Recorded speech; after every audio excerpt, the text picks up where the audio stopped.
Face à des pressions d'origine naturelle ou liées aux facteurs humains que subit la côte togolaise, les députés ont doté le gouvernement d'un dispositif légal lui permettant l'aménagement, la protection et la mise en valeur du littoral.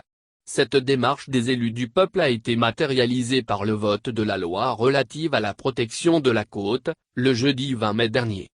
Cette loi, selon les parlementaires, vise à maintenir les équilibres environnementaux, lutter contre l'érosion côtière, préserver l'intégrité des sites, des paysages et du patrimoine marin. Elle permettra également de protéger le littoral contre toute forme de pollution et de dégradation, quelle qu'en soit l'origine. Cette loi se place dans une optique de développement durable en cherchant à préserver les richesses naturelles du territoire, source de son attractivité et de son développement économique, social et culturel afin de les pérenniser, a indiqué la présidente de l'Assemblée nationale, Yavat Segan.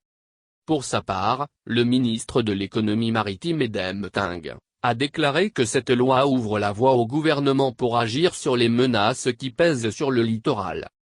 La côte togolaise, au cours de ces 10 dernières années, est victime de l'avancée de la mer. D'après un rapport d'étude de la mission d'observation du littoral ouest africain, MOLOA, réalisé en 2015, le recul du trait de la côte togolaise voisine 20 mètres par an aux points les plus critiques tels que Baguida plage Katanga, Abavi et Doevi Kopé.